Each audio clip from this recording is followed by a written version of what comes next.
there's one other thing I can do very well that people don't know, and I'm not proud to say it on camera, or I'm not going to say it. If you know, you know.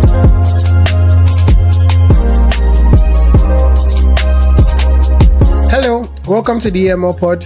I'm your host, Vodigan, and I'm also the host and proprietor of the E.M.L network. Stopping by today for a visit and a chat is a very versatile Nigerian artist. He's an artist who has started out with roots in the rap music game, but has developed his craft to blend into the Afrobeat system. And he's an artist that can tell you a thing or two about growing up and getting up as an independent artist in the Nigerian music industry.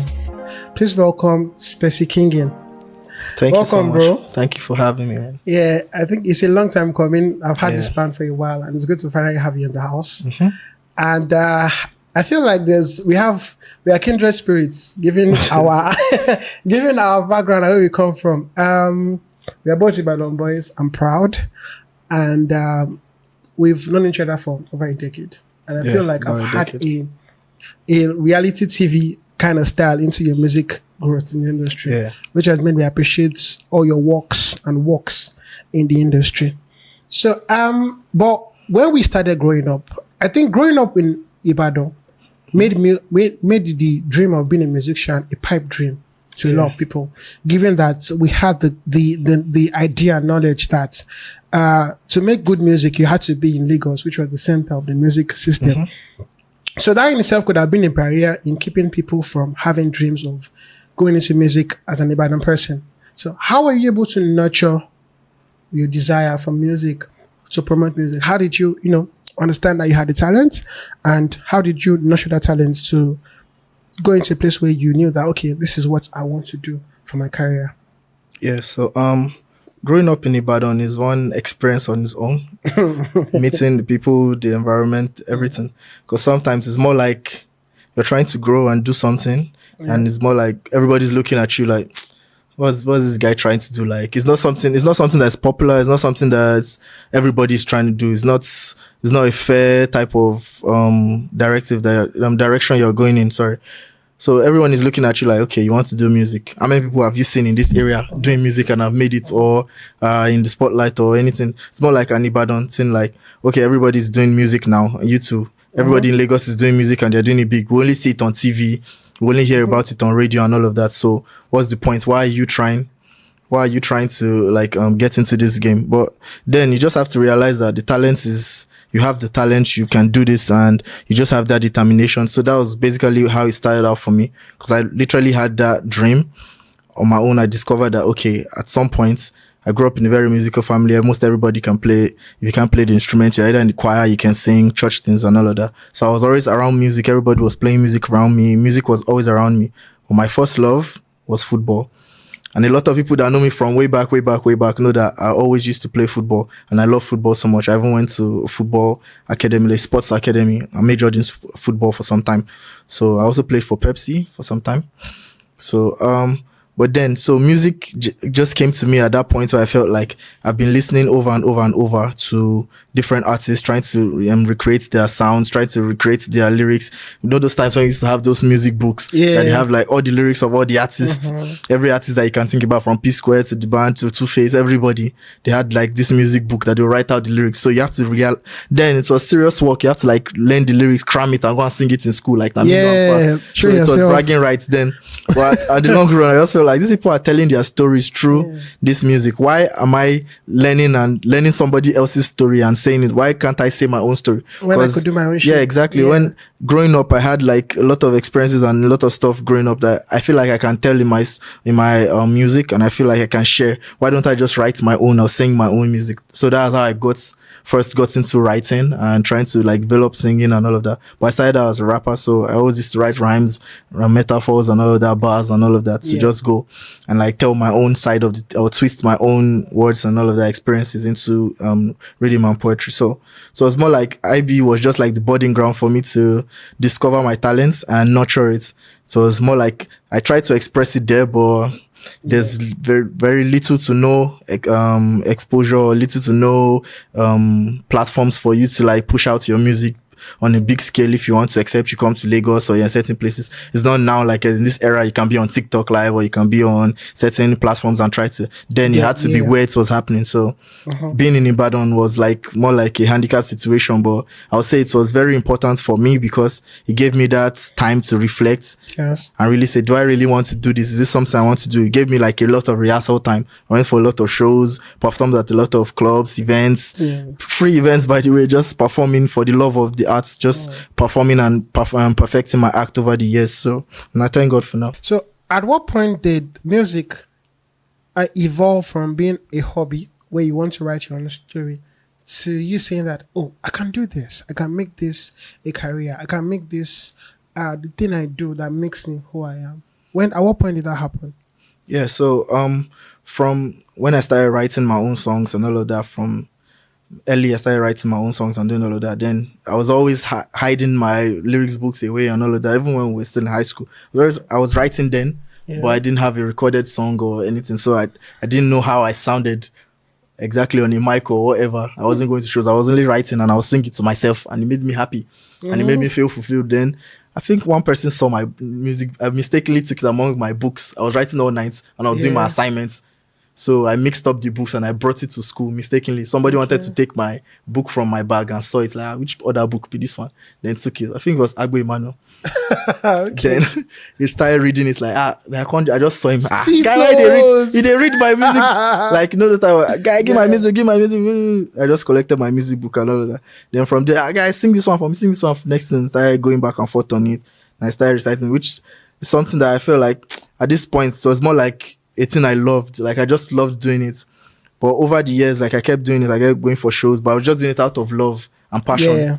I didn't really see it as like, okay, this is something I want to do for like the longest or make a career out of. So going to like different events, but leading up to when I like went to university, like when I just got into university, that was when I started seeing it more like a career. Like, okay, this could be my job. Like, this is really a job. This is not just something you like, or it's just a hobby, just doing it for fun. Started taking more seriously, I started plotting about marketing, started knowing about contracts and like a lot of other things in between. Yeah, so that was when like I started paying more attention to other things aside just writing and recording music. Started paying attention to like, okay, like markets, like different. I started paying attention to all the details in the music business and all of that. So that was like, I feel like the point where I started taking it more like a career than just a hobby. Yeah. So at the point where that shift happened from where it was a career from where it was a hobby, to becoming a career for you, you've navigated the music industry mostly as an independent artist. Yeah. Now that's a very unique situation. It's not easy generally. Okay. So could you like discuss the difficult sides of having to do that? What are the issues and the obstacles that come with navigating the Nigerian music industry as an independent artist? A lot of people just see you do stuff and think, okay, this thing is easy to do. The fact that you're doing it makes it easy for you to do. Everybody just see you post on Instagram or see you drop songs and do. They don't know a lot of things that go on behind. Like, a lot of times you have to starve your obsessions or your cravings just to satisfy a particular quota.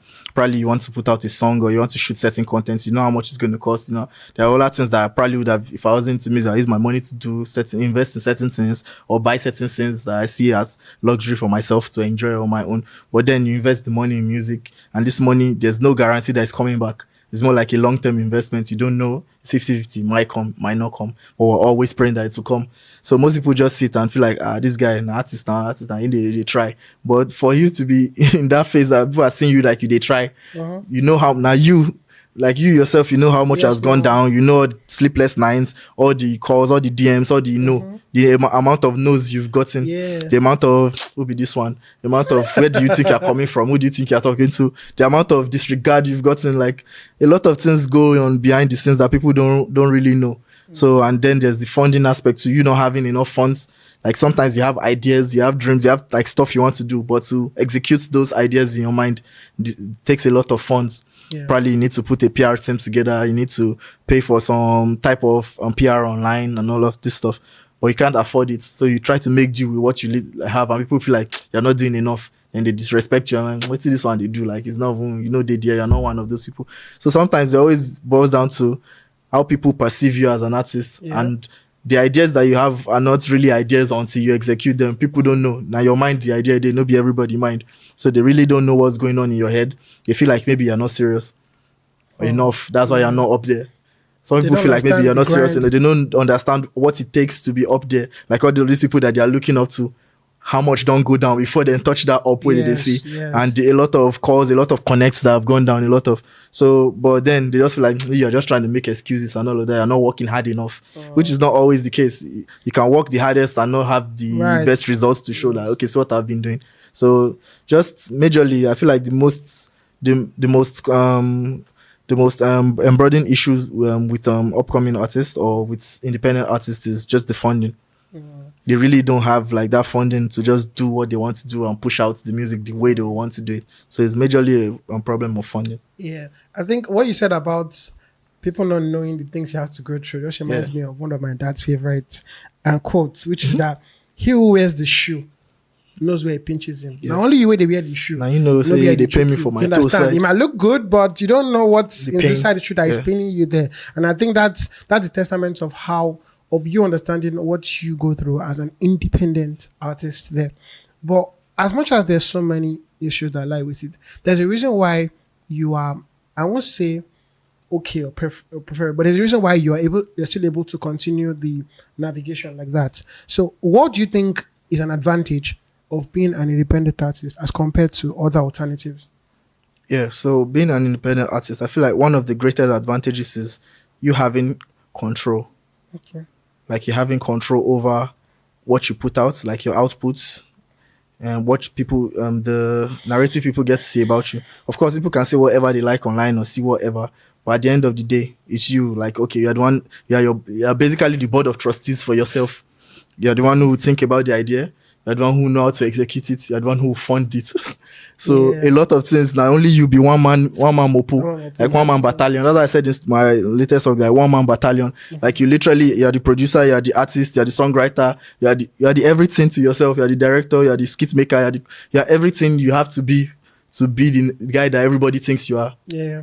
But I think that in itself shows the importance of music labels. Sorry to say that. Well, it is because as much as you get to call the shots as an independent artist, there's some intangibles and there's a sample size that being in a record label gives. For example, you being an independent artist, you know the ingredients you need to succeed in the music industry. Yeah. Okay? Your repertoire producers are going to work with you. A&R is going to help you check your music and see which one is more marketable, which one is good, which one is marketable, right? A proper system that helps you with your distro and distribute your music. Do you understand? A proper studio where you know you can consistently record and do your music. Promoters who will look out for opportunities for you to build your brand, to build your music. All those things all into one are things that I think good labels, I mean, let me put it that way, because you know there are a lot of bad ones outside. Red labels and black labels. Yes, exactly. No record labels. So there are a lot of good labels that can give you that over what you'd have to get individually as an independent artist. You must have like different systems and structures. But the record label like harnesses and harmonizes all the systems for you to walk through and get something working for you there. So so which means that which takes us to the point of my question is if you get the right opportunity, would you say yes to a record label? Yeah, most definitely. It's only a madman that will see help and say no to help. Like positive help. If you see something that is going to further advance you, like in a positive way, like push you further. Of course, everybody needs help at some point. You can always claim Superman and all that, but sometimes even Superman said they need Louis Lane. Not be every time only and do everything. Now why Avengers did? Not be only and they do all the work. So sometimes you need some type of help along the way. It might not come in form of a label, it might come in form of an investor, it might come in form of a team and all of that everybody's trying to grow together. But then a label is that thing that puts the structure together, that is the glue that holds everything together, all the apparatus together, and everything is functioning because of the label. So you're more in a better position now to be more creative because you've taken off the stress of now maybe CEO, now maybe executive producer, now maybe director, now maybe everything has dropped. Now you have people now to do that for you. You have to just focus more on your creativity and outputs, to putting stuff out and getting approval and all of that. So of course, if a label comes along the way and my goals and my visions align with the labels also, and we're good to go. Okay. Yeah. So now talking about that, let's put an hypothetical situation out there. Okay.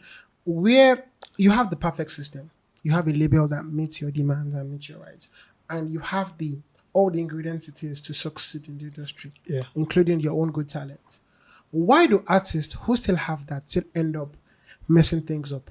Aside Igbo, what's the other reason why artists mess these things up and never actualize the full potentials of the systems they found themselves in? Like you said, aside drugs, aside all forms of drugs, there's village people. What other reasons village people doesn't even boil down to the people in the village that are doing certain times it's you that is doing yourself. The pride, the ego, and all of that has to go with you thinking you've already arrived and you don't need to put in as much work as you were putting in before the label came along the way. Or like you just feel like the label is meant to do everything for you now. I used to tell people like, of course, they have your best interest, but nobody has your back like you do. And if I envy, there are certain artists that envy for that type of stuff. Of course, they are under labels and all, but the way they push you think that they are still grinding, they're upcoming, and they've never had any type of help or anything or support. Of course, there's a budget and all of that, but now their creativity is even more in action with the label and everything behind them now solidly. So now they can push and do all of this stuff. They're always creating content. They're always pushing, always going to every interview. They're not looking down on any opportunity to get something going for themselves. So I feel like sometimes it's the artists that hinder themselves because you feel like you've already arrived. Everybody is below you now. You can't do certain things again. You can't even go. They invite you for certain things like why go they go? Everyone supposed to perform for Madison Square Garden. Why go they perform for Ikota? They whine me. Can you come? You know, everybody assumes they are somebody. They are not yet. Do you think that that's the mindset that now causes the fracas and stuff that happen between labels and artists when they get towards the end of or even in between their contracts, where the artist begins to believe that I am being, I've been shortchanged, I've been hoodwinked by these labels. I deserve more. I deserve better. Do you think that illusion or that fantasy is what make artists start having that view of things? Yeah. Now, the reason why I ask this is because I feel like artists a lot, they separate fantasy from reality a lot of times. Now, you're forgetting one key element. It's an agreement. It's a contract. You agreed to get some stuff by giving up some stuff. You're forgetting the things you gave up or the things you licensed out to get what you have. For example, an artist who signs a particular contract with a label usually can get an advance.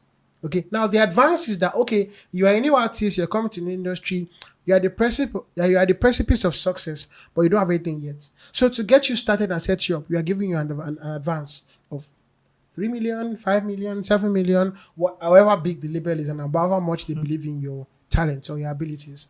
But they miss the point that this particular money is recoupable. We are going to deduct this money from the earnings that you make in the industry that we control. And that is separate from the percentages that we've agreed to collect, right, from this your earnings, which, by the way, is major. Yeah. They collect the major share for good reason, but they collect the major share. And after that, they still recoup what they've advanced to you. Now, it now turns to a time that when the artist now sees what's going on, he feels like, oh, I'm the bomb. I'm the good stuff. I'm carrying this label, right? I should be paid more. That's hypothetical thinking because I feel like you signed a deal. Yeah. And that thing follows. And it's like the artist to play sporty bet. The label plays sporty bet on you. They bet on you. Like they're going to spend this amount of money on you. If he succeeds, we get a large turnover from it. But if fails, the money goes. We don't hold you liable for it. The money has gone. Do you understand? So that is the first illusion that the artist forgets. When you get to that particular level, okay, the glitter and the glamour coming in, the raves and the rainbows are glowing in your face, and you feel like you are somebody. You are somebody, but you are still limited to a particular agreement that you've had with somebody to have got you to that place. Do you understand? That's the first level of thing. Number two, when you sign an agreement, you are subjected to some deliverables, some things that you have to deliver. So when a label tells you that in the contract, they say, we expect 2 EPs and 1 album from you. Deliver 2 EPs and 1 album in your 3-year contract. But the contract time runs up and you've only dropped 1 EP and 1 album. You are still owing them an EP. And they say, sorry, you can't go anywhere. And you are going to social media to blab and blab and blab about how the label is holding you ransom. They are keeping you hostage. They are dimming your light, forgetting the fact that you agreed that you are going to do this number of things. Now they cannot let you go because you've not finished what you're supposed to do. Yeah. No matter how big you are, you can't be Michael Jackson or Jesus Christ for that matter. Do you understand? But you have to finish what you've agreed to do. So when you separate that illusion or fantasy of who you are as a person, what fame has given you, build yourself down back to the reality of the fact that I agreed to do this thing. I have to stick to it. The law binds me to this thing that I have to do. Do you understand? A lot of artists remove yourself of that purpose. Do you understand? So I'll just ask you that. What do you think makes artists forget these things? Why do they forget that thing and allow the whole fact that I am this? Don't you know who I am? Why does it just take over the whole situation? Yeah, it's more of a case of recency bias. Because you're popping now, everything is going well for you. You tend to forget when you didn't have all of these things, all of this infrastructure and everything going on, possibly like in your way. Like you didn't have everything like you had now. Like you have everybody like okay, boss.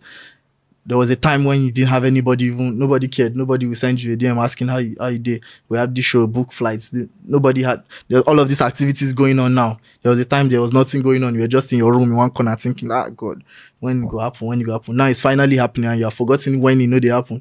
You tend to think that everything that is happening is because of you. Yeah. Which of course is based on your hard work and all your perseverance and all. But then there's a label also. There's somebody, maybe an investor, there's somebody that has helped you to make this possible. Yes. And then it's like you have to pay back the devil in one way or the other. You have to play devil's advocate here. You have to pay back in one way or the other. You sign the contract, you have to fulfill the contract. You have to live out the rest of the contract. So there's expectations and there's reality. You have your own expectations, the label have their own. You have the reality we are all facing. Everybody faces the same reality. If you don't make money, the label loses. The label has to pay the debt. And so, of course, they have to pay the debt also. So there's somehow, something has to give. Somebody has to recoup something. So you can't blame the label totally for something you already signed. So if you were not cool with it, you wouldn't have signed it. But out of maybe excitement or one thing or the other, or you're just tired, you were eager, you wanted to just get out of this situation you were in, you signed. And now everything is going well for you. You've forgotten that time. Yeah. You just tend to want to like everybody should just everybody, Thanos snap everybody to forget. Yeah, just focus on the moment. And focus on now. Like now, I'm talking about now. Forget that deal that I signed like 3-5 years ago. Let's focus on now. Now, uncle. Now, uncle. How dare you? How dare you? Do you know you're talking to? Exactly. I'm the spotlight there. So exactly, that's just the case, man. You see, I'm glad that you have this understanding because I think it's going to help you a long way to be able to say, okay, yes, I'm this, but then the things that I did or I gave up or I put myself in to get to this point. And I like that. I mean, it goes a long way. Now, let's center back on you. I feel like a defining moment of your career has been your experience with the MTN Best of the Streets. I think it changed a lot of things, not just in your mentality, but in how you saw your chances in the industry. Yeah. But for me, myself, I didn't even know you were into it until, I didn't know about it until, I think a week before they announced the winner. Do you understand? Yeah. So when I said that, this is Specikinging, I was like, okay, my guy is here. Let me follow this thing. And I started following it up until the point where, the end of it. So how did you get aware of the MTN Best of the Streets movement at that particular time? Well, yeah, I was home one day and I was talking to a friend on the phone. We're just talking about, the friend is also an artist. I don't want to mention names because we're just talking and we're just gisting about stuff and all of that. The friend was like, there's this MTN competition that they want to start with. And prior to that, like maybe weeks before, I already saw the ad on Instagram. Like I saw a sponsored ad on Instagram about it. But I didn't really, I just saw the name, saw some things. I didn't really pay attention. I just swiped because I've been scarred from competitions. I've gone to a couple competitions in the past and the Mago and PTSD, the Mago and Wuru no be here. So in the back of my mind, I've always like looked like, okay, all these competitions, all of them are the same Jerry. They already know who's going to win from before we even start self. They don't already know. So I waste my time. Yeah. But then when I was talking to this friend, she was talking about, just register now. Like, what's there? Just do it. Let's just see how it go. And sometimes you have to learn to discern and listen to yourself, like listen to your inner spirit. Like when you're trying to make decisions based on, okay, you've been scarred, PTSD and all of that, that's coming from your brain. But then listen to your heart also sometimes when it says, okay, what do you have to lose if you try this thing? What's going to happen? What's the worst that can happen? Win a hand, so what's the worst that can happen? You try win a hand, on to the next. So I was just like, okay, let me just try it. And I signed up, registered, all of that, did all the processes, went through all of that. And Here we are. So basically, you faced your fears. mhm. Now, at the point where you were announced the winner, do you understand? How did it feel? Hearing your name announced as the winner of that stuff, and how much of it changed your mindset towards what you now believe that you are going to become? What did you? How did you feel at the moment when it came in, and what direction did you take it towards? That okay, well, this is where I am now directed towards. This is what I have to do. Yeah, so up until the point where they like announced the winner, I was still in shock. I was in disbelief, like a prank. It's probably a prank. Like it cannot be me, like because some stuff happened in between. Like I don't know, in between the whole getting to pick the winner, all of that, some funny stuff happened. So I was like, I was starting to look like maybe now waiting my day. They always the fear say. I was like, whatever. I need to one stop. Maybe stop. More shall they go out smooth finish. Moon. I was like, they announced my name. Okay, sure, say no be mistake. No be somebody else. The one called them. They called my name. I was like, that's great. But in my mind, I'm always that guy that's even in the moments when everybody's driving, like, guy, like I do something now, or maybe I record a track, or I do something nice that's really dope, and everybody's like, guy, fuck, this is crazy. Everybody's having the excitement. I just step back for a minute. Like I step away from the situation for a minute. I'm like, okay, what next? This one nice, fine. I'm happy. It's not like I'm a sadist or I'm happy or I'm excited about this too, as much as everybody's, maybe even more safe. Yeah. But after all this excitement, where are we going next? What's next? So that was me in that moment. Everything was exciting. I was happy also. Everything. I thanked everybody that. Next thing I was like, what's going to happen next? Like, how do I navigate this newfound? Now you win, can you come, you're the winner of this. How do I move from that point? How do I make it my vantage point? Like, how do I use this to my advantage?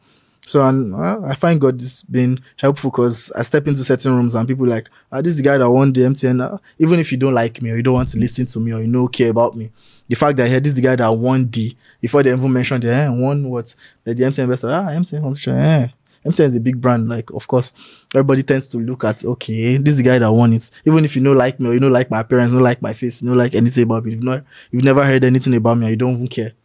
The fact that I won a competition and all of this, you, of course, you want to give me a listening ear first. Yeah.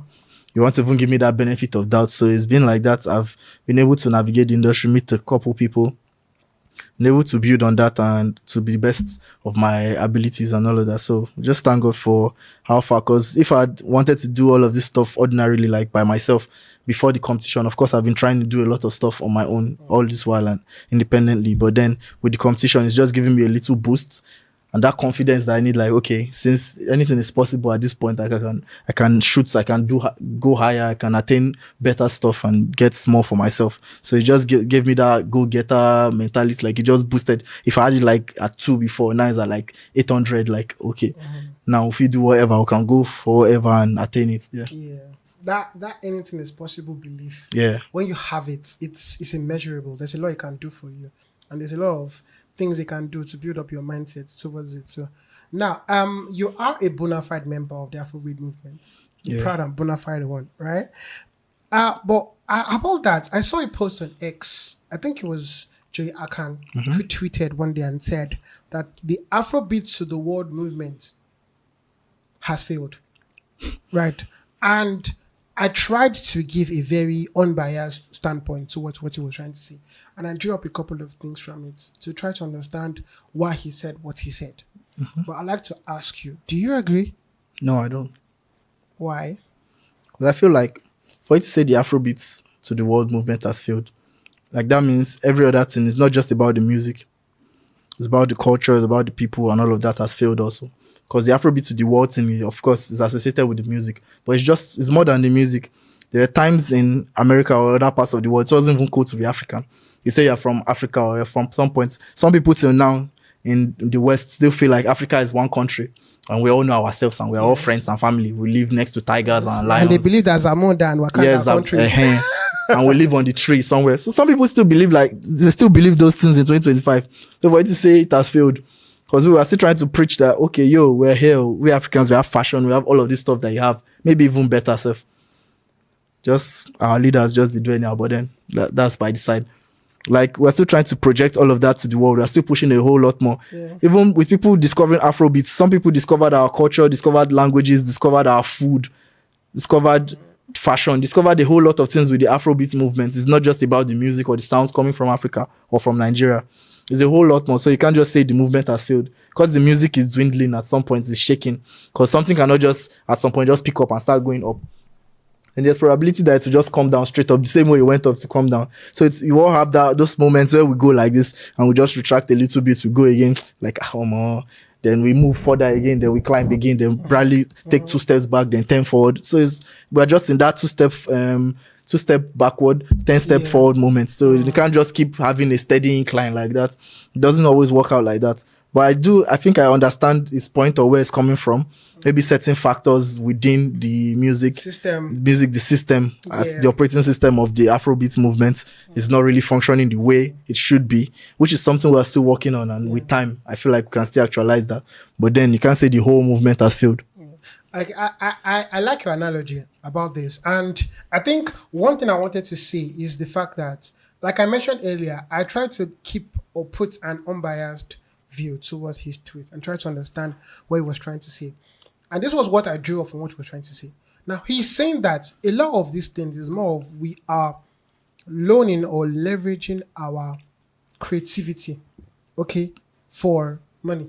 Do you understand? He's not saying that the creativity has died down or we don't good anymore or there's nothing more for where it came from. Do you understand? Like, for example, Nigeria makes oil. He's not saying that oil has finished.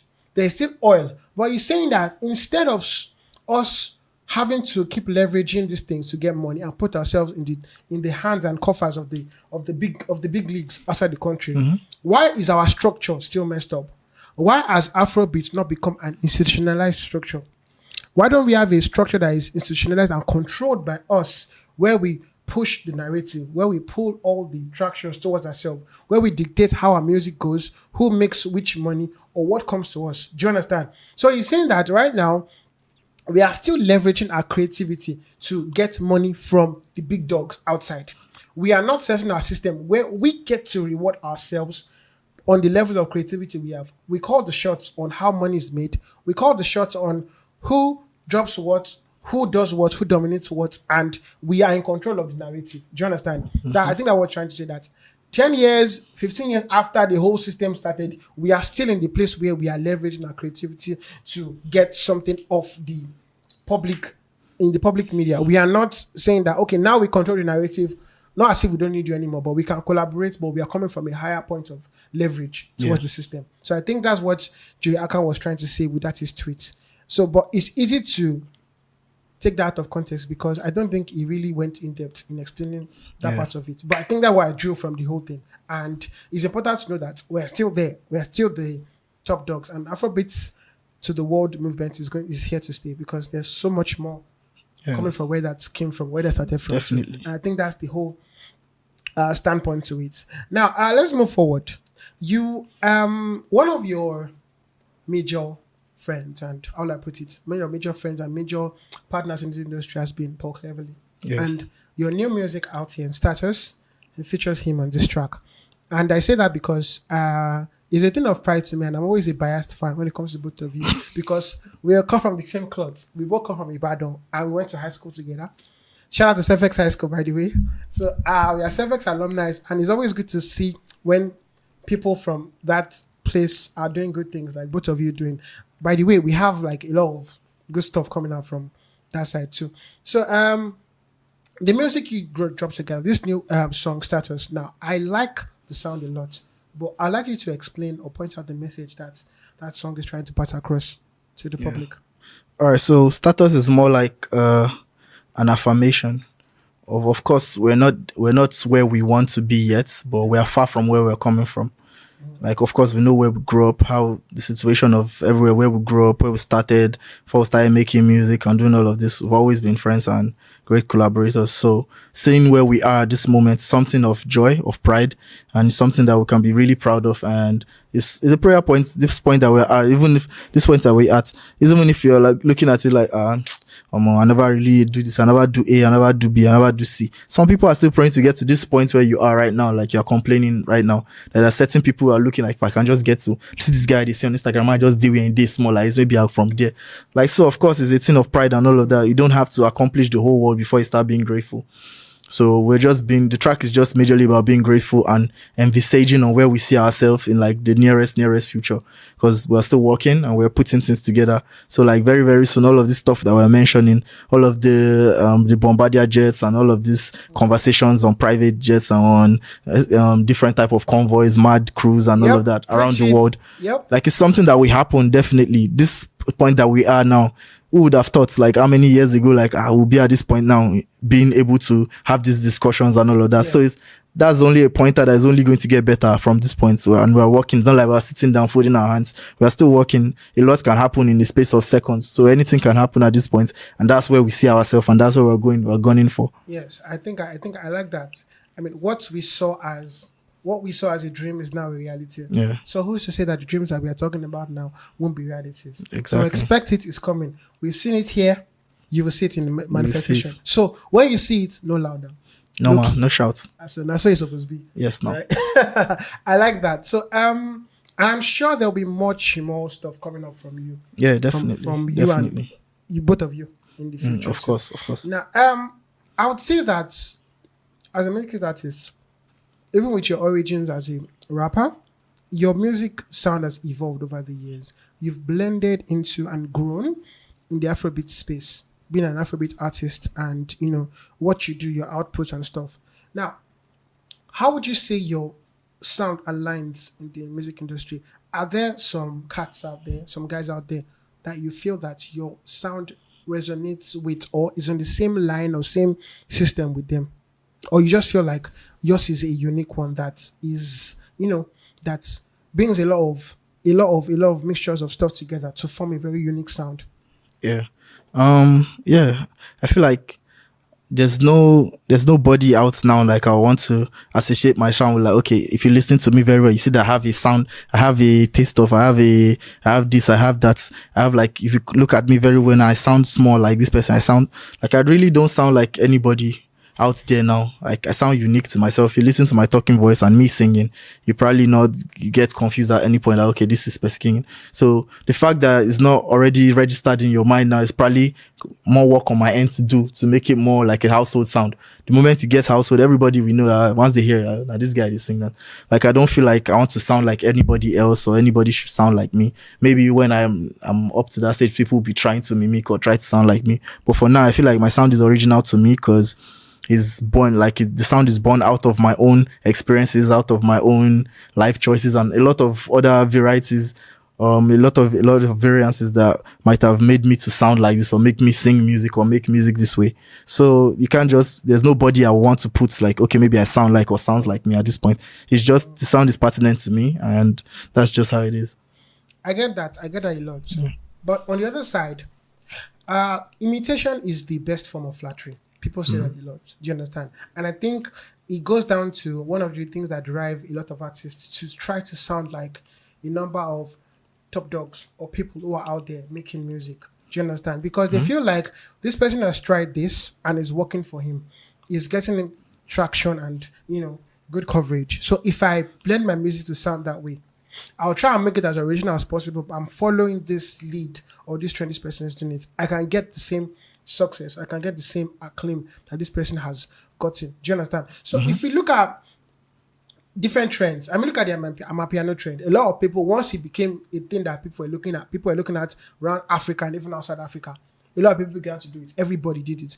Davido did it. Even Wiz did it. And someone who had done it before, like Inyola, now intensified it. And it got her there too. Do you understand? So I think a lot of people sit on that fence that, okay, I have to follow Uno Road. Do you understand? I don't know road is who calls the shots based on the style of music. Yeah. Do you understand? And while people do that, I feel like your style of music, which focuses on you being unique, identifying your own sound, is something that when you get it right, do you understand, is going to carve you out properly. Because creativity has a lot of power when it is used properly. Do you understand? And then there are two ways to catch a fish. Let me put it that way. The first way is to take a big net, Do you understand? Like most artists would do, and go to that area of the river that you think there's a lot of fish, then cast the net and put it in and try and draw out as much fish as you can for, or have the perfect aim, get the perfect hook and eye, get the perfect bait, and aim for the biggest fish you can with that best aim, and then hit your mark perfectly, and then that just singles you out. You having the best fish, as if you went to the Agongo festival and won the award or something. So I think that style of what you're talking, the unique style, is what appeals to the second part of my analogy. Yeah, I'm just probably going for the whale. Everybody's going for the tilapias. Man, I want to catch one big whale, and all your tilapias will measure up to the whale. So yeah, so it's just strike it, man. So one whale to like 100 tilapias. 100K. Kind of like that's 100 men to one gorilla. So you're getting that gorilla. Exactly. I'm the gorilla in Yeah, this the gorilla there. I don't know what that's thinking about. I like that. So going forward, is an EP on the way? Do you have an EP and album on the way?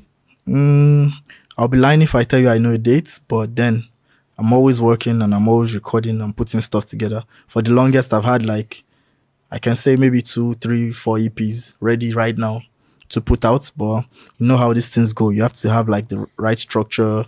You have to put in a budget for marketing, for a PR, A&R, all of this stuff. You have to put all of these structures or apparatuses in place for you before you could be able to like just put out. You can't just wake up one day and new EP out, everybody go and listen. How many people are going to listen to it at the end of the day? So for people to even know there's an EP out, there's a lot of things that go on behind the scene. That's what most people don't know. You have to prepare ahead, put certain things in place. So when you drop, it doesn't just go like, okay, you just dropped something. Everybody just for the first week or first few days, like, it has to be something that people can go back to and listen to. And there has to be that value, like that value that is going to catch people's attention, like bring them back and back and back to that EP or that project. So yeah, not to brag or whatever, I can play you 40, 50 songs that are ready right now. That's a lot. Yeah. That's even more. There are more that are ready. I mean, the songs that are That's ready to go on projects right now. Like I have more than that, like in the what they used to call it? Pipeline. The pipeline. I have lots. In these ready songs, in these songs that are ready, do you feel like some of them, like, do you listen to some of them and you are looking forward to, or saying that, oh, I think this particular artist will slap on the record with me. Like I would want to have this particular artist. Are there a number of artists that you are looking forward to collaborating on this music that you have coming up? Yeah, definitely.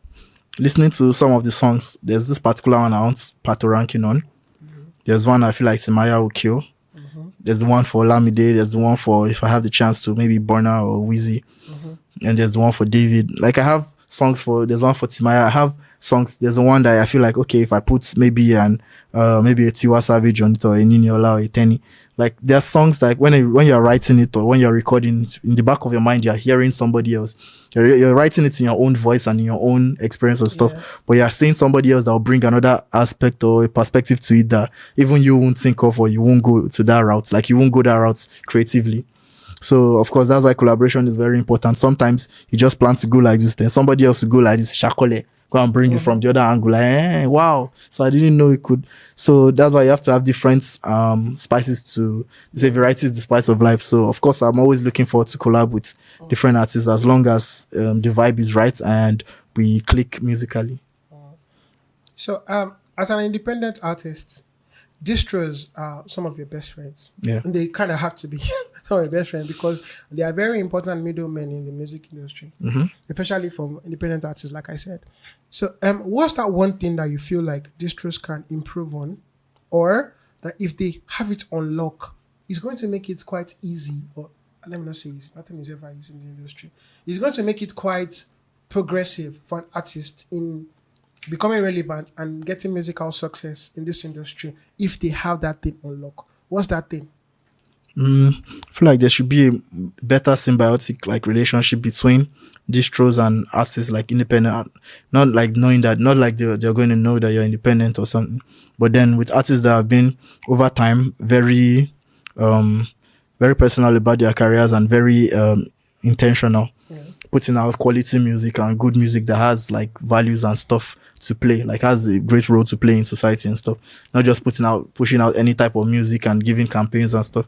Of course, they want to make money also, but if they're like forums or avenues where distros and independent artists can have like a sit down or talk or something to better advance, or tools for them to better promote independent artists, that's low cost, not something that is really to, or have deals like, okay, we do this for you, we do this for you.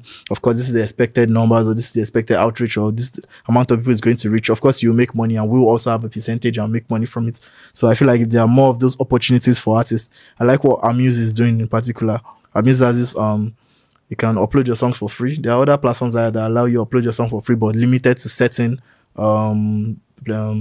platforms. Yes. Maybe like just Spotify, Apple, and few ones. But instead of, if you want to now put it to a bigger, more like the Yangani, all of these longer ones, you pay for a bigger, you have to pay for that. Yeah. Exactly. So if they have like more of this type of stuff to just help you or encourage you, because there are a lot of artists that have songs that are dope, but they don't have the money to push it. You hear artists say that they barely even have money to go to the studio to make good songs. They are stuck with BandLab, and then they upload to SoundCloud, AudioMac, and that's it. So if they had like more opportunities, there are a lot of times I've told artists, I don't know about Amuse, like Amuse, which one is Amuse? Then they go, thank you, thank you. Then they upload their song, they have it on Spotify now. Some they never can tell. One of the next big songs or the next popular songs can come from there.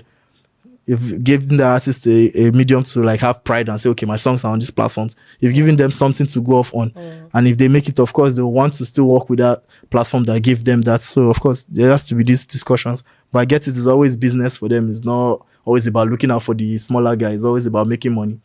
So Sure, you just gave free PR to Amuse. yeah, let them enjoy. You just did free award for Amuse. And to those that are watching, go and use it. Okay. Okay. So I'm naturally bound to ask this question, and I mean, last time I checked, I'm still a lawyer. So, what's that one issue? What's that one legal issue you'd learned in your, coming up in the system about contracts and legal stuff? What's that one legal issue that you would advise artists to take a lot of cognizance of, as they try to come up in the industry, that might cost them if they do not do that? So what's that issue? Yeah, so take your time when signing a contract. Don't rush anything, and always have representation. Don't think, okay, because you sabi read English, you be automatically read contract, like you know what's best for yourself, and you just look at the contract to your bare eyes and feel like, what's this big grammar? No mean that's one grammar that they tie your leg in the next 3 years. So just take cognizance of, okay, the fact that you have to have representation, one, with somebody you can work with, and then don't rush into signing anything you're not comfortable with. Look at the deal very well. Don't rush to sign it. Take your time to read it and understand it, and be sure you are very good with it and you understand and you're okay with it before giving your signature or appending your signature to whatever deal. Well, I think that's important because I think it also boils down to the need to learn. Now, I'm saying this as a compliment to you yourself. Now, pride is the enemy of learning. I don't know if you remember the first time you approached me when you got offered your first distro deal. One of the things you said is that you want to know everything. And I was like, all right, bet. Now, the reason why I said that was because I believed completely that it was not possible for any Nigerian artist to have the time, the interest, the attention to detail that was required to go through a contract like that. So I was like, okay, for these next 3 hours, I'm going to talk about this thing. I'm going to go over this thing. And you were like, okay, game. So what impressed me was even the fact that you stood through that whole time. It was the questions that you were asking me about your situation that made me conclude and feel like if this guy was going to have any issue in the entertainment industry, it wasn't going to be because this guy did not understand what was put before him. And I think that's going to go a long way in you navigating your issue. You wouldn't have, I don't think you come across those problems that artists have where they are tied for a long time to something that they didn't intend or didn't see coming. Yeah. I think it's important to see what is in front of you and see what's coming for you whenever it is you're offered something. Looking at the long-term stuff instead of the short-term own thing. Definitely. Yeah. So here's just like before we shift to alternatives, there's one parting statement I'd like to say to you because I know you are headed for the top. I know. A lot of growing in the Nigerian music the Nigerian music industry can be likened to how things work in the American sports system, particularly the NFL. One moment you can be the most valuable player in the NFL or be in the conversation for that position and be the most talked about thing in the American media space or the best thing after sliced bread. Do you understand? And then in 2 years or even less than that, you can become a very irrelevant topic in the industry, in the system, and be a player that nobody wants to sign for. Or the club that once carried you on your head are looking for ways to cut you or to replace you in just a short period. And I think the same thing applies in the industry. And a lot of artists need to take cognizance of that. You are the most targeted person when you are at the top. Definitely. The top is not a place where you get to relax. The top is where you realize that, I just started. Because while you understand in reality that you cannot be the wave of the moment forever, you realize that if I put steps into play, I can remain relevant for long, for the right reasons, of course. Do you understand? So it's at that place where you sit up and understand that it's lonely at the top. Mm-hmm. Pride will bring me down. A lot of things will bring me down. Now, Davido once said in a particular interview with, I think this guy, what's his name again? Ebuka. And he said that, I'm not afraid of failure. I'm not afraid of coming down. He said, do you know why? He said, because I've helped a lot of people. And these people that I've helped, when I'm coming down, they'll push me back up. And even if I'm not at the top again, I will be okay because what I have done well, I've done well for myself. I have given props to who deserves props in the industry. So because of it, I will remain relevant forever. And as far as I'm concerned, it's working for him right now. And I think it's the message that I need to pass across to you because when inevitably, as I believe, you get there, you need to remember that every single step of the way. Let that be your reality check. Yeah, because definitely. if you don't have that, you can live in the Lulu and forget what's that. These lights and cameras can blind you from the truth. Definitely. I think that's a message you need to get and keep for yourself. Yeah, so let's shift to an alternate universe. In an alternate universe, if you're not a musician, if you didn't ever go into music at all, what would have been your profession? What do you think you'd have done for a living? First off, my first love, I'll still most likely be tracing a career in football actively. It's the music that made me slow down on a lot of football things, and now I just play for fun now. Nowadays, once in a while, I just play for fun. But back then, I was heavy on football, training Monday, Wednesday, Friday, Saturday, steady every week for years. Oh, trust me, I know. Yeah, so I even went to a sports school. I played for Pepsi Academy for some time, went to a sports school. I majored in football, going to school, training in the morning, going to school during the afternoon, after siesta or whatever, back to training in the evening again, repeat the cycle for a couple years. So it's either that or there's one other thing I can do very well that people don't know. And I'm not proud to say it on camera, or I'm not going to say it. If you know, you know. The fact that I'm laughing to this thing, that I already understand. I know I can do that. I feel horrible about it. That's one career. If push comes to shove, you'll see me there. I can't believe I even know what you're talking about without you saying. Well, I really don't know what you think you I feel know. terrible already. You start not being a pastor. I never talking about being a pastor. I can't be a pastor. Because if you're a pastor, if you don't talk out. No. I can be hiding the calling. What do you mean? But if I talk out, because oh my god. Okay, all right. So let's shift to something now. Let's consider your roots as a rapper. Okay, Yeah. you're a rapper first in the industry. Mm-hmm. Now, let's say in the universe where that was what you were doing called by strictly. Do you understand? And that's what the situation called for. Give me your 5 female artists that you believe will slap, okay, in a rap song collabo, where you are the rapper and they are giving you the vocals. 5 female artists. Niola. Niola, okay. Tenny. Okay. I'm waiting for a name. Simi. Yes, of course now. See me now. Yeah. Simi blends to rappers very well. Ladipo, Yes, a lot of them. She has that in her catalog. So that female. Bloody Civilian, actually. Okay. And now I'm conflicted because I have 2 names in my head. There's Fave. Yes. And there's, what's her name? Good Girl Ellie, sorry. Okay, I want like to pick out of them. So let me just you have the 6 basically. But there's one particular artist I don't know what happened and I don't know why. I was a huge fan. She sings in Igbo, but it resonates with everything. She sang this particular song with what's his name? Runtown, and E.M.L. Bullion Van. Yeah. And she also took the chorus. She was in, on Desperate. Yes. Again, She also, yes, her name is Storm Rex. You know Storm Rex? Storm She, Rex. she took the chorus also in one of Olamide's songs with Fino in that their album, Two Kings. Carry Me Go. I still play that song up until now. Yeah. Storm you make Rex me love is- people a lot. You know, bele, bele. Storm And Rex it was really good. And I don't know. Someone needs to stop. Someone needs to put that on the record because I feel like she resonates with any particular rap song. That you do. But to me, I feel same is the GOAT when it comes to that. Because there's no, you can give her 15 different rap songs and she will give you 15 different dope melodies on it. You've seen that with Ladipo. She has multiple songs. She has a with Dremel. Yeah. Dremel. Look at Fouls. her early on song chemistry with Fouls. It is a lot of them. You understand too. So why would she even slap with normal Alte or R&B fellow artists? She will also do that with rap songs. Yeah, so rap. I feel like if a rapper is looking for a safe bet or a safe space with a song and he needs a female artist to help him boost it up, just call on Simmons. You get it done. Mm-hmm. Of course, paper, but then you still get what you get what you need from it too. Yeah, definitely. So it's been fun. It's been nice having you around. Thanks for it's having a long time me. coming. I feel like this is something that I have planned for a long time, and I always knew it was going to be a very interesting conversation with you, coming from the fact that I've had front row seats to your career and followed it up from the beginning. So I know for a fact that this is just the beginning and we have a lot of things to come up. I'm looking forward to seeing more of what this year tends to bring. And that EP, that delayed EP, we want it out soon, bro. Coming. That EP, It's coming. man.